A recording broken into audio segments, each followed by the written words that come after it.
Messieurs, dames, bonjour. Aujourd'hui, on se retrouve pour une nouvelle vidéo très spéciale, car aujourd'hui, je vais réagir en direct avec vous à la sortie, ou du moins à l'annonce du nouvel iPhone SE d'Apple. Donc déjà, dans un premier temps, on va regarder le trailer. Donc pour l'instant, je me suis pas spoilé, donc je vais le regarder avec vous, c'est parti.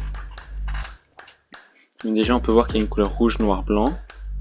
Ça, c'est pas trop mal. iPhone SE, donc assez petit, 4,7 pouces, ça va. Touch ID. Donc on repart sur l'ancien design d'iPhone. C'est pas le nouveau design des iPhones. Attendez, il faut que je mette sur pause, il y a beaucoup de trucs à dire. Donc déjà on part sur l'ancien design des iPhones, donc les iPhone 8. Précédemment on a pu le voir, on a une puce A13. J'ai pas vu si c'était bionique ou pas. On va se le revoir ça tout de suite. Hold de power. Donc bionique, donc ça c'est une puce A13 bionique. Un mode portrait, donc on a pour l'instant qu'un seul objectif. À voir après directement sur leur site s'il y a plusieurs versions. Avec des effets de portrait qui seraient améliorés, mais avec un seul objectif, ça risque quand même d'être compliqué, il va falloir avoir un bon logiciel derrière. Mais là-dessus, je compte sur Apple pour bien optimiser leurs choses. En tout cas, dans la démonstration, ça a l'air pas trop mal, mais après, comme c'est juste une démonstration, alors là, par contre, on a un point très très positif, hein. Même si pour l'instant, ce n'est pas encore très bien démocratisé, on peut filmer, on pourra du moins filmer en 4K avec ce téléphone, c'est ce qui est du moins annoncé dans la vidéo. Donc ça, moi, je trouve vraiment c'est super. Avec une résistance à l'eau au-dessous d'un mètre. Ça peut être bien. Pendant 30 minutes, donc vous pouvez laisser votre téléphone 30 minutes dans l'eau, ce que personne ne fait, il tiendra. Ah, cette fois-ci, par contre, on a une nette amélioration sur la batterie, d'après Apple. Ça, c'est vraiment bien, parce que je sais qu'il y a beaucoup de batteries qui ne tiennent pas vraiment sur les iPhones. Toujours la sécurité qui est mise en avant par Apple.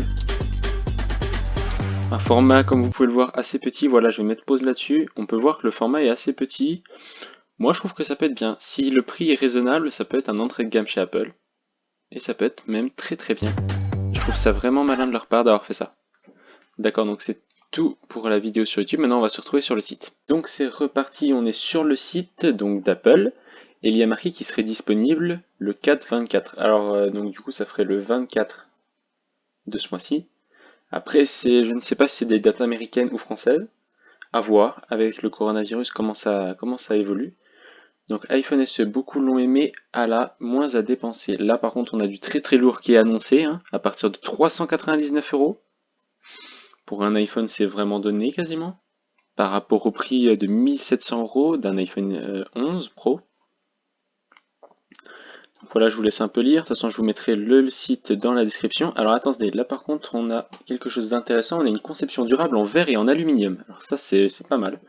On est sur des matériaux de qualité. Un écran Retina HD 4,7 pouces, comme d'habitude, Retina chez Apple. L'iPhone 11 Pro appelé veut récupérer sa place. Alors, veut récupérer sa puce.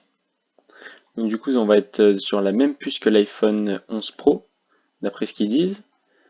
Là, c'est la petite pub pour Apple Arcade, qui est le service de streaming, un peu comme Netflix, mais pour les jeux vidéo d'Apple. Donc du coup, bah, la puce A13 Bionic, bon après là, la puce A13, comme elles sont propriétaires Apple, je peux pas vous la comparer, il faudrait l'avoir en main pour faire des tests de comparaison. Donc ça c'est ce qu'on a vu dans la vidéo, le mode portrait, avec les capteurs de profondeur, que la lumière, donc ça serait quelques petits exemples de photos qu'on pourrait faire, ça m'a l'air vraiment pas mal en tout cas, de ce qu'il montre. Hein.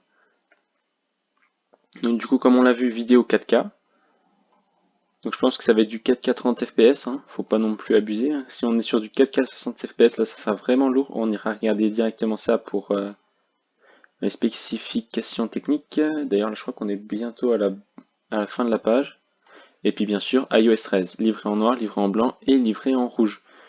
Donc la version rouge qui soutient le sida. Donc on pourra mettre justement dynamique, ça c'est l'écran, haptic touch, donc ça va être quand vous appuyez longtemps sur l'écran. La réalité augmentée, un Wi-Fi 6, ça c'est bien.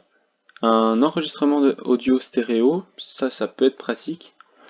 Puis après, ça c'est tout ce qui est iOS, là pour le partage audio, et la double SIM de numéros. Donc vous pourrez mettre 2 cartes SIM à l'intérieur. Donc là, on a en noir, en blanc et en rouge.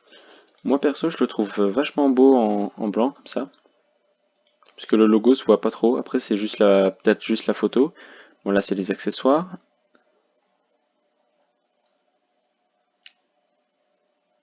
Et donc après, c'est tout. Donc on va tout de suite regarder les spécifications techniques. Donc les capacités, on a 64, 128 et 256 Go. C'est pas mal, c'est pas mal. Donc comme vous voyez par rapport à un iPhone 11, il est assez petit. Donc c'est un format assez entre guillemets de poche qui a pas mal plu. C'est pour ça je pense qu'ils l'ont refait. Et c'est bizarre parce qu'il me semble pas qu'il l'avait utilisé. Là il balance la vidéo comme ça. Puis c'est vraiment impressionnant. J'ai eu de la chance de l'avoir. Sinon l'écran, résolution standard il me semble. Il faudrait que je compare avec l'iPhone 11 Pro. Je vais comparer avec l'iPhone 11 Pro, spécifications techniques, et puis on va se voir ça tout de suite. L'écran il est à combien? L'écran il est à 458 pixels par pouce, là on est à 326, sur une résolution 750, là 1125. Bon, l'écran sera un peu moins bien, mais en même temps, comme l'écran est plus petit, ça paraît normal. Donc la puce à 13, caméra 12 mégapixels, ouverture 1.8, zoom numérique x5, on n'est toujours pas sur des zooms fous, mais là je pense que c'est plus un entrée de gamme de chez Apple. Donc voilà, c'est ce que je disais précédemment. Ah non, d'accord, je me suis trompé. 4K 60 fps. Eh ben là, c'est du très très lourd hein, par contre. Hein. Ah, petit bémol, par contre, on n'a pas le 1080p à 120 fps. Ça aurait pu être bien. On a juste en ralenti. Je vous laisserai mettre sur pause, et puis vous inquiétez pas, je mets le site en description. Ok, après ça sert à rien. C'est pareil, ça sert à rien. Toujours le port Lightning, donc c'est toujours pas l'USB type C. Ça c'est dommage, je trouve.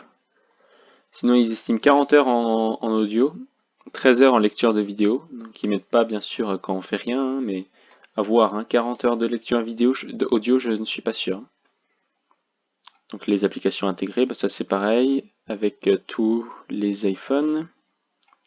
Et ce que vous avez dans la boîte classique, AirPods, iPhone, le câble, l'adaptateur et la documentation qui sert. Donc du coup maintenant on va tout de suite regarder les tarifs et on va voir qu'est-ce qui se passe au niveau des prix. Alors attention parce que là c'est en dollars. Alors en dollars ça va être compliqué. On va se partir sur un prix.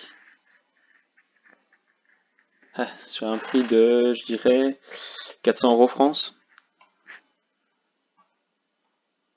Ah oui non, 229 € c'est avec un échange d'iPhone. Ah bah non, nous imaginons qu'on part de rien, on n'a pas d'iPhone, on va partir sur 400 $, donc je pense qu'il sortira en France à déjà peut-être 600 €. Après c'est des estimations, mais moi je pense que ça sera 600 € parce que déjà avec le prix de l'inflation, comme en France c'est plus cher de vendre, bah du coup ça serait à peu près ce prix-là. Configuration blanche, donc du coup je vais vous montrer en rouge, en noir. En noir, au final, il est stylé aussi. J'aime bien. Le capteur se voit moins, alors que là, vous voyez, ça fait un gros point. Et après, au niveau de la capacité de stockage, on est sur 600 € du coup 64 Go, 650, 700 € pour du 128, et puis au final 800 € quasiment 900 pour du 256 Go. Donc au final, c'est quand même relativement cher. Mais voilà, quoi, c'est par rapport aux autres iPhones, je pense qu'il peut se faire sa place, sachant que le design était vraiment très attendu et que beaucoup de personnes revoulaient ce design. Bon, bah, sinon, en tout cas, on va se laisser là-dessus. Moi, j'espère que cette vidéo vous aura plu. N'hésitez pas à la liker et à vous abonner à ma chaîne, ça me fera vraiment plaisir. J'essaye de sortir un petit peu de ma zone de confort et d'essayer de changer, de ne pas faire que des jeux vidéo. Là, je fais un peu de la tech parce que voilà, je viens d'avoir l'information. N'hésitez pas non plus à me suivre sur Instagram. C'est l'Instagram qui sera marqué dans la description. Et en même temps, si vous avez Discord, à rejoindre mon petit serveur Discord, ça me fera vraiment plaisir. Et moi, je vous dis bye.